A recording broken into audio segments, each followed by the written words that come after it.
All right, moving on. The Wall Street Journal has a report today saying that the Obama administration in its campaign is already running against Romney. They have basically decided, according to the Journal, that he's the candidate. They're running ads against Romney in the key early voting states. And they say, well, of course we're going to do this. Romney took a swipe at us with his latest commercial that's also running heavily in the key early voting states. So, Michael, do you agree with that assessment that the Obama administration has decided Romney's the guy, we're going to start our campaign now? Well, I think Romney's folks are right. They mentioned in the Washington Post this morning that this is indicative of the fact that the DNC sees Romney as like the lead candidate, and so it's really flattery since we're getting all this criticism. I think it's a direct response to Romney's ad in terms of, misquoting Obama, saying if we talk about the economy, we're going to lose, which was actually a requote of Senator McCain. But yeah, I mean, he's one of the lead front runners. It is indicative of the fact that DNC sees him as a real threat, and that's why they're going after him.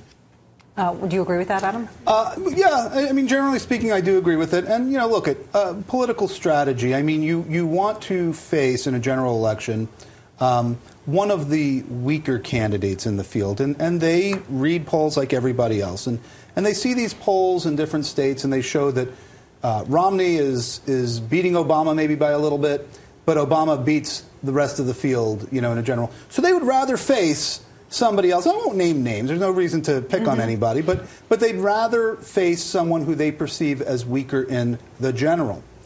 So they go after who they perceive to be the strongest candidate. Double-edged sword.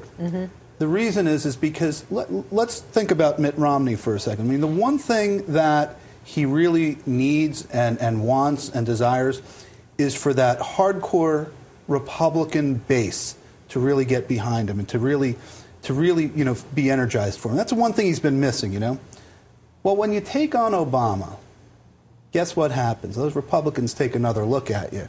You're taking on the guy that everyone wants removed. I mean, when I say everyone, I'm talking about the conservative base. Right.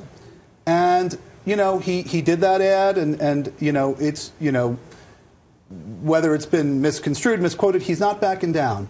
He's saying, hey, listen, let's talk about Obama's tenure on the economy. And so the conversation is that, wow, this guy, Mitt Romney, isn't backing down. He's tough. He's taking these tough guys from Chicago, that tough Obama campaign, and he's really getting under their skin. And so the sort of be careful what you wish for thing comes. It actually can end up strengthening Romney because they like the battle that he's taking on with Obama. Michael, do you agree, though, that it's a positive for Romney that he has not apologized for this misleading ad or pulled the ad when it so clearly takes what the president said grossly out of context? In fact, he's quoting something that is a statement that he completely disapproved of when that was why he said it. So pretty unethical. Well, I've got to back up Adam on this. What Romney needs to do is show his mettle. Joe McQuaid, at the Union Leader, editor, publisher of the Union Leader, said Romney essentially is a flip-flopper. So what Romney's got to do now is show that he's not kind of a centrist moderate, but that he's tacking to the right. And this is the way to do it. If he backs down off his own ad, I mean, that's just, reiterating that he is indeed a flip-flopper. So I think he's going to stick to his guns on this one. All right, another ad in the Wall Street, another article, I should say, an opinion piece in the Wall Street Journal today says that Obama is abandoning the working class and that this provides an opportunity for Romney. They speak specifically about this publication from the left-leaning Center for American Progress, which says demographics versus economics in the 2012 presidential election. And the two authors say basically that the Democratic Party is abandoning the white working class, and that this is something that people have known off the record for a long time, but that it is embarrassing for the Democrats to have this in writing, especially as President Obama visits Scranton, where he's got the white working class waiting for him. Well, that is a group that is up for grabs. And let's, reverse back to 2008 for a moment. That's a group that Obama won pretty significantly. Now, people talk about the Obama coalition, and of course they talk about first-time voters and minorities and all of these other things. But guess what?